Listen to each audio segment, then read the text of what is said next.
Hello, candidate number 1. Hi, How are you today? I'm good. Right? Would you like to greet all your fans and supporters right here? I just want to say thank you to all my supporters there. Alright, so ready ka na ba sa question mo tonight? Alright, so pick the name of your judge.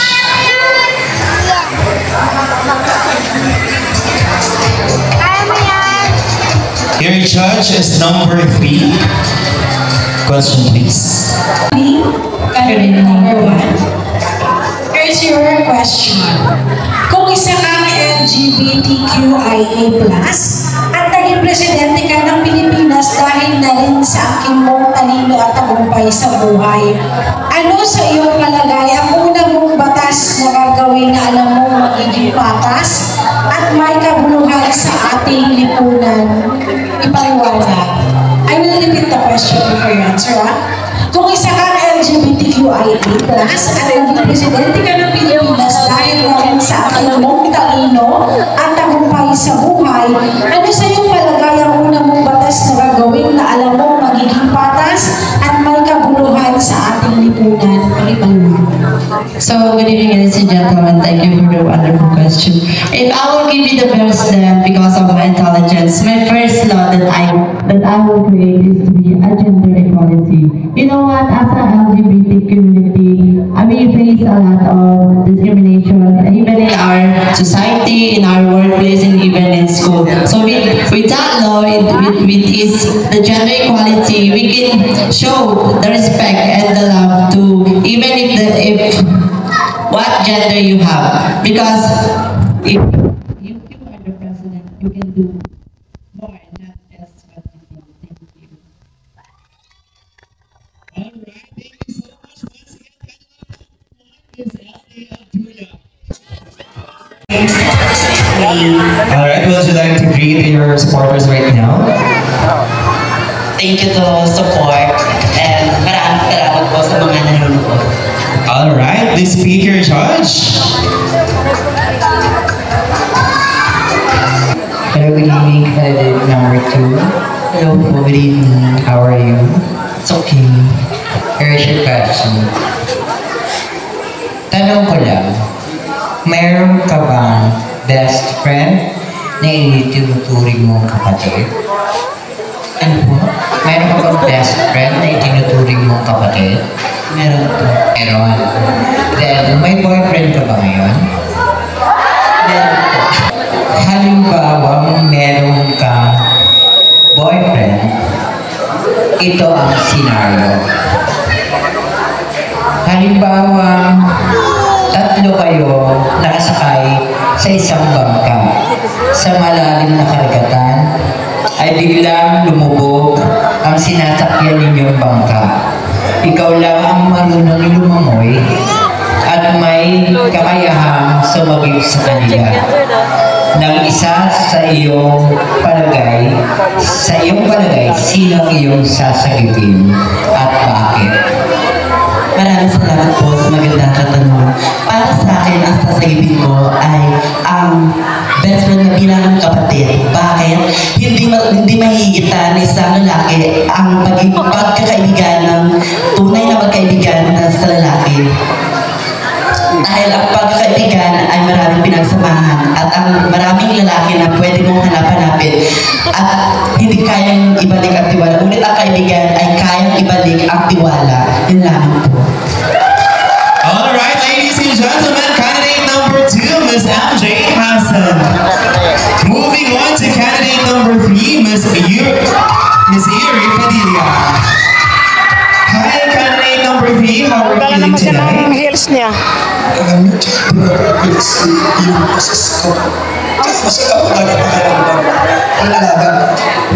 So kaya mo bang ituloy ang ating question and answer round? Itutuloy ko po kahit nilaban ko po. Alright, so please, pick your judge. Okay, candidate number 3. Ito ang iyong katanungan. Kung ipinanganak ang tunay na babae, sa iyong palagay, anong merong ganap na sa iyong buhay sa kasalukuyan? Ulitin ko, kung ipinanganak ang tunay na babae, sa iyong palagay, anong merong ganap na sa iyong buhay sa kasalukuyan?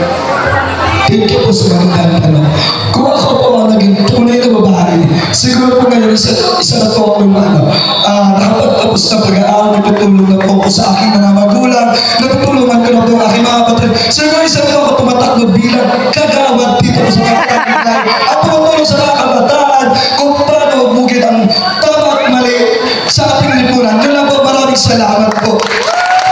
Moving on to candidate number 4, Miss Karen Lincoln. Hello, girl.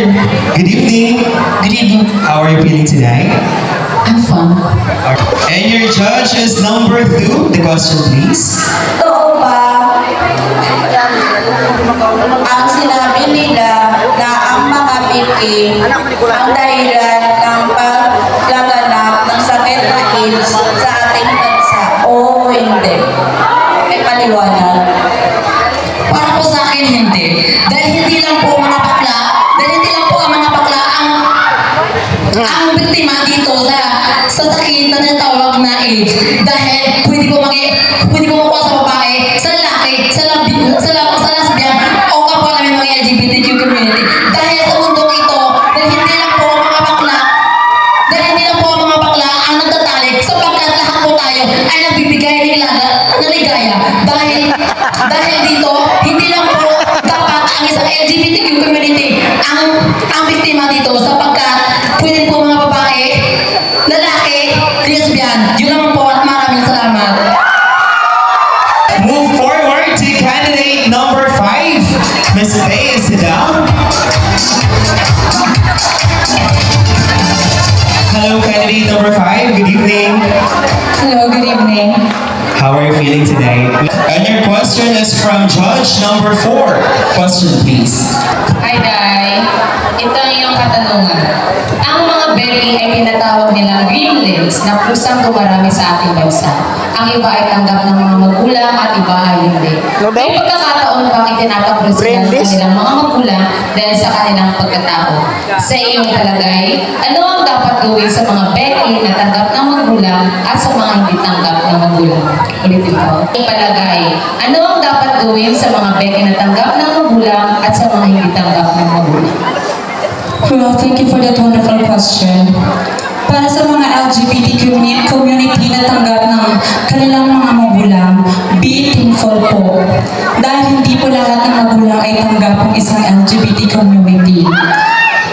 Sa mga hindi naman po tanggap na LGBT community, maging strong po tayo, maging malakas, upang nang sa ganon, kaya natin harapin yung mga discrimination na nakukuha natin sa mga magulang natin mismo. Ipakita natin na sa kanila na deserve natin tanggapin at mahalin. Dahil isa po tayong tao na may puso at damdamin na nasasaktan. Kaya deserve natin mahalin lahat.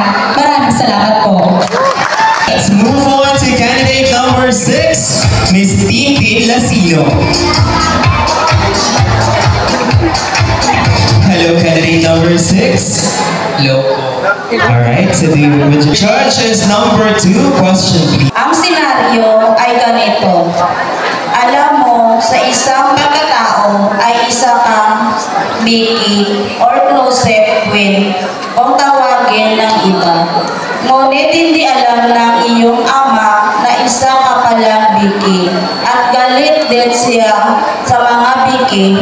Ngunit sa iyong paglalakad ng iyong ama ay bigla ka tinawag na bakla ng isang mong kaibigan. Sa sitwasyong iyon, ano ang iyong gagawin at paano mo ipapaliwanag sa iyong ama kung bakit ka tinawag na bakla? Ala. Ang gulo kasi ng tanong Ang magsalita. senaryo ay ganito. Gulo magbasa? Alam mo, sa isang pagkatao ay isa kang Vicky or closet queen kung tawagin ng iba. Ngunit hindi alam ng iyong ama na isa ka palang Vicky at galit din siya sa mga Vicky. Ngunit sa iyong paglalakad ng iyong ama ay bigla ka tinawag na bakla ng isa mong kaibigan. Sa sitwasyong iyon, ano ang iyong gagawin at paano mo ipapaliwanag sa iyong ama kung bakit ka tinawag na bakla. Maraming salamat po sa maganda yung katanong ko. Una po, naranasan ko po talaga na hindi ako tanggapin ng father ko.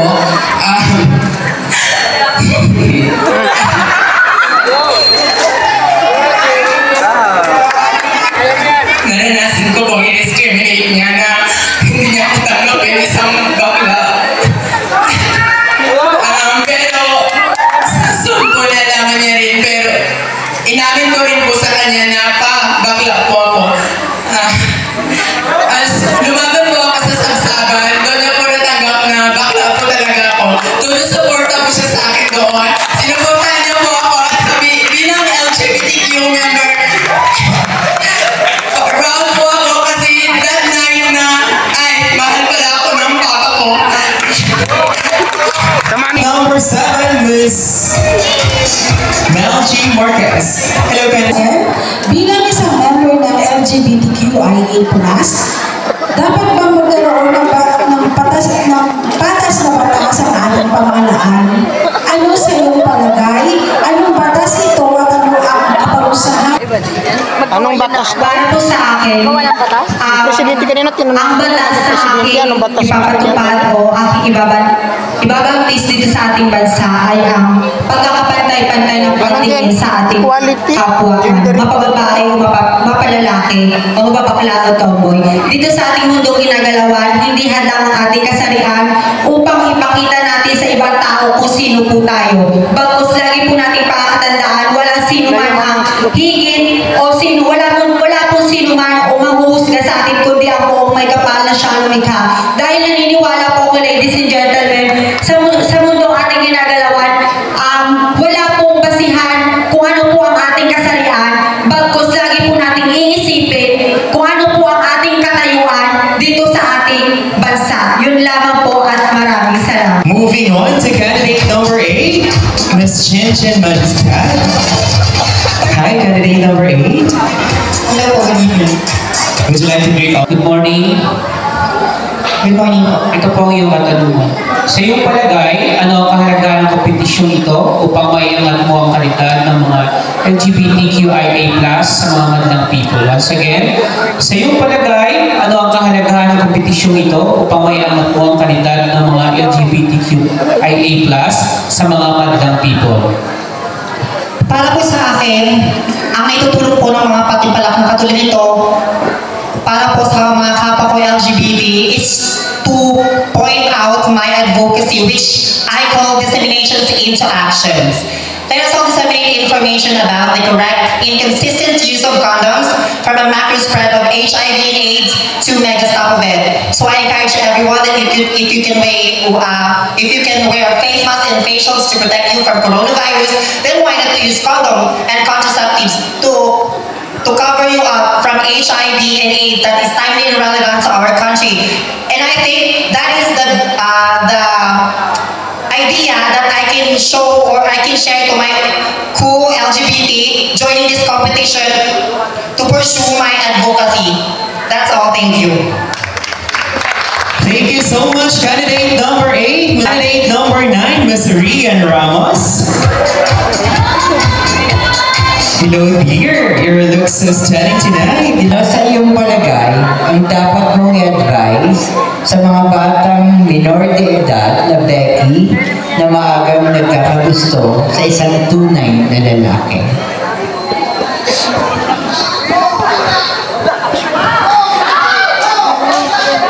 Okay, ang mga batang Becky, dapat hindi muna po kayo magkakagusto sa mga lalaki. Dapat po, mag-aral muna kayo para maging proud ang mga parents ninyo sa inyo. Kasi ang lalaki nandyan lang po yan siya.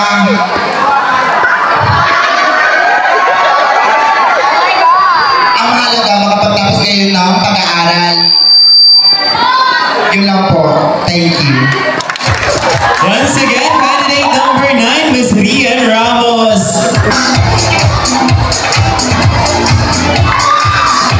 Hello, candidate number 10. How are you feeling tonight?